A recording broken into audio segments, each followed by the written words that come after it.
¿Qué se siente irte a dormir siendo el aficionado de un equipo de primera división y despertar siendo huérfano de colores? Hay plazas en México que hoy son desiertos futbolísticos, lugares donde el estadio se está cayendo a pedazos y donde los niños ya no tienen un ídolo local al cual admirar. Y no hablamos como tal de descensos deportivos, hablamos de extinciones corporativas. Desde el puerto de Veracruz hasta la selva de Chiapas, pasando por la traición histórica en Morelia, hoy desenterramos las 10 historias de equipos de primera división, conocidos, históricos, como lo quieras llamar, que simplemente ya no existen. Equipos que lograron lo imposible en la cancha, pero que fueron borrados del mapa con un simple plumazo.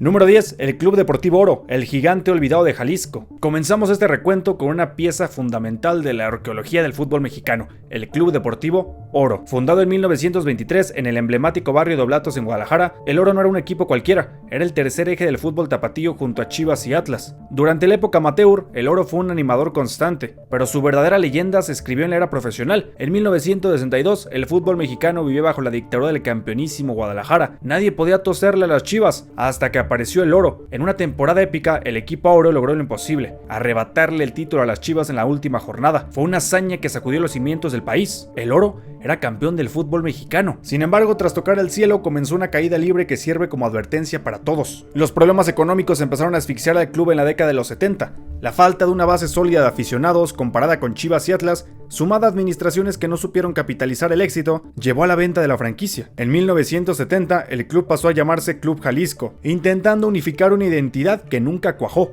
El Jalisco descendió, vagó por divisiones inferiores y el nombre del Oro se perdió en el tiempo. Aunque hoy existen intentos por revivir a la marca en divisiones inferiores, el Oro original, aquel que venció a las Chivas al campeonísimo, jamás va a volver. Número 9. Indios de Ciudad Juárez, el milagro del desierto. Viajemos a la frontera norte. La historia de los indios de Ciudad Juárez es la definición perfecta de un sueño efímero, pero brillante. Fundados en 2005 para llenar el vacío que dejaron las antiguas cobras de Juárez, los indios conectaron de inmediato con una ciudad que necesitaba una alegría en medio de contextos sociales sumamente complejos. En 2008, Ciudad Juárez vivió una de sus noches más gloriosas al vencer a León en la final de ascenso. Los indios estaban en primera, pero lo que ocurrió en el Clausura 2009 fue algo que desafió toda lógica deportiva. Entraron a la liguilla de milagro, como séptimo lugar, y en cuartos de final eliminaron al entonces poderoso Toluca.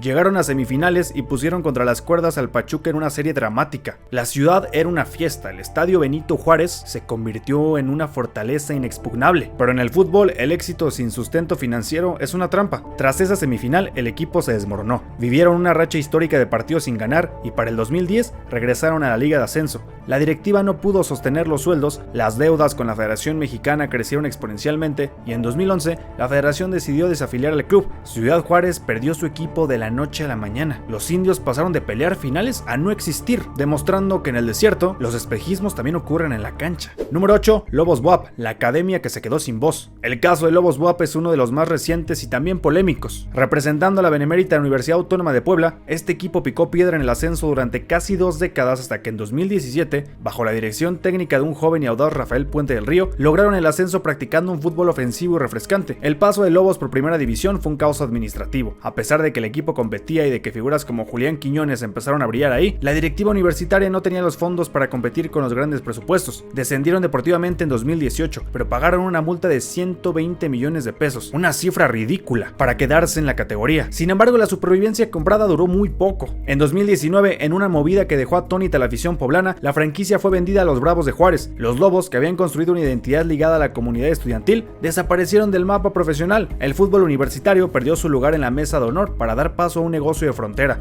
dejando claro que en la Liga MX la lealtad a los colores pesa menos que un cheque de varios ceros. Llegamos al número 7 con los Toros Neza, el fútbol de barrio y la cultura rebelde. Si hay un equipo que logra personificar esa nostalgia de los 90, sin duda alguna son los Toros Neza. No solo desapareció un equipo, desapareció una forma de entender el juego. Fundados en 1991, los Toros de Ciudad Nezahualcóyotl eran el equipo del pueblo, el equipo de la irreverencia. Nadie podrá olvidar a los jugadores saliendo a la cancha con el pelo pintado de colores, usando máscaras para la foto oficial final o celebrando goles con coreografías ensayadas. Técnicamente eran un caos hermoso dirigido por el Ojitos Meza, con el Turco Mohamed como cerebro, el Piojo Herrera como guerrero y el Pony Ruiz como velocista. Los Toros llegaron a la final del verano 97. Desafortunadamente la perdieron ante Chivas, pero ganaron el corazón de todo México. Pero espérate que la magia de Neza era insostenible fuera del campo. Problemas administrativos, mudanzas a otras ciudades como Tamaulipas bajo otros nombres y la falta de un estadio que cumpliera con las normativas llevaron al equipo al descenso en el año 2000. Hubo intentos de revivir la franquicia en el ascenso, pero las malas gestiones terminaron por enterrar el nombre. Toros Neza desapareció, dejando una vacante de alegría y locura que ningún otro equipo de plástico va a llenar en la Liga MX. Número 6. Jaguares de Chiapas, fútbol en la selva y deudas en la mesa. La selva chapaneca recibió el fútbol de primera división en el año 2002. Jaguares nació de una mudanza, la de Veracruz, pero logró echar raíces profundas en Tuxtla Gutiérrez. Fue el equipo que nos presentó a leyendas como Salvador Cabañas y que hizo del estadio Víctor Manuel Reina un lugar temido por su humedad y el calor sofocante. Jaguares vivió momentos de gloria como aquel liderato general en 2004 o su valiente participación en la Copa Libertadores 2011, donde llegaron a cuartos de final eliminando a gigantes del continente. Eran el equipo del naranja brillante, un equipo que compraba barato y vendía caro, nutriendo a los grandes de la liga. Sin embargo, la historia de Jaguares terminó en tragedia, una serie de cambios de dueños, ventas de franquicia que iban y venían entre Querétaro y San Luis, y finalmente la llegada de la familia López Chargoy sellaron su destino. Los impagos a jugadores se volvieron constantes, el equipo salía a jugar sin haber cobrado en meses, descendieron deportivamente en 2017 y acto seguido, la federación los desafilió por adeudos millonarios. Los Jaguares dejaron la selva para siempre, víctima de una administración que se devoró a sí misma. Llegamos a la mitad de este top con el Zacatepec, el orgullo cañero. Zacatepec es un nombre que resuena fuerte en los libros de la historia. Fundado por los trabajadores del ingenio azucarero en Morelos, este equipo fue una potencia en los años 50. Bajo la tutela del legendario Nacho Treyes, ganaron 2 títulos de liga y se convirtieron en el orgullo de todo un estado. El estadio Coruco Díaz era conocido por ser un infierno para los visitantes, debido a las temperaturas extremas de la zona, pero con el paso de las décadas, la decadencia del ingenio azucarero arrastró al club. Zacatepec se convirtió en un equipo ascensor que finalmente desapareció de la primera división en 1984. Lo más triste es que Zacatepec,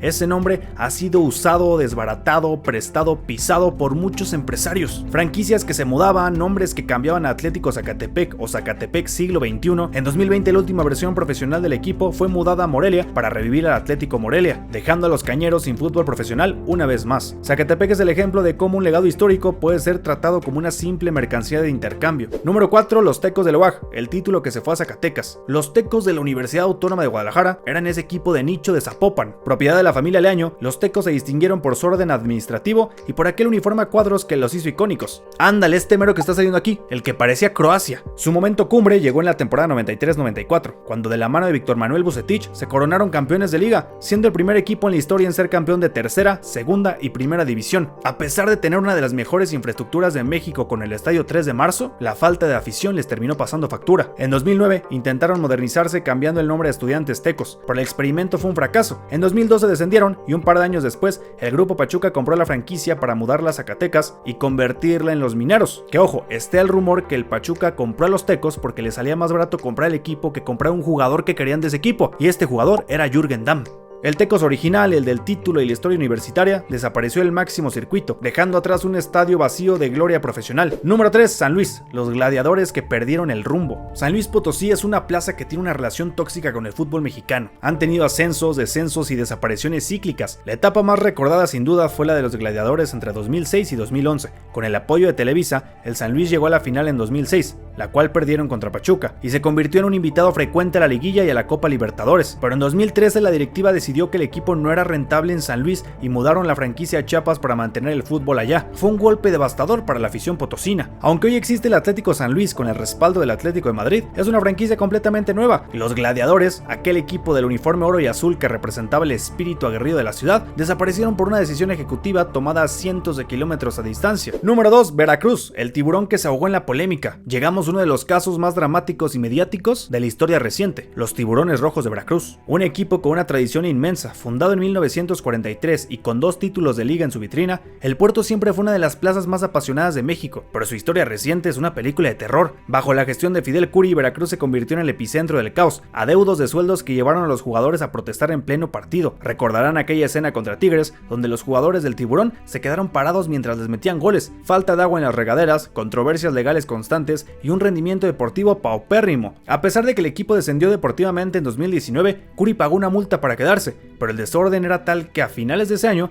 la federación tomó una decisión sin precedentes, la desafiliación total del club por graves problemas financieros. Veracruz desapareció, el estadio Pirata Fuente quedó en ruinas y una de las aficiones más leales del fútbol se quedó huérfana por los pecados de su directiva. Y así llegamos al número 1 con Monarcas Morelia, la traición más grande. Y el puesto número 1 por impacto, por historia y por la forma tan cruel que sucedió es Monarcas Morelia. Si hay un equipo que no merecía desaparecer era este. Morelia era una institución modelo, campeón en el invierno 2000, constante animador de finales, semillero de talentos y con una de las aficiones más fieles y pacíficas del país. En el verano 2020, en plena pandemia, cuando la gente estaba confinada y el fútbol se jugaba a puerta cerrada, el tío Richie decidió mudar a la franquicia a Mazatlán. Fue un puñetazo en el estómago para la ciudad de Morelia. Sin previo aviso, los camiones de mudanza llegaron al Estadio Morelos para llevarse los trofeos y la utilería. El Morelia no desapareció por falta de dinero, ni por falta de afición, ni por falta de resultados. Desapareció por una estrategia comercial para inaugurar un estadio nuevo en Sinaloa. Y tremendo error porque hoy Mazatlán ya desapareció. Aunque hoy el Atlético Morelia lucha en la Liga de Expansión por recuperar un lugar, aunque el ascenso ya no va a existir, el Monarcas de Primera División,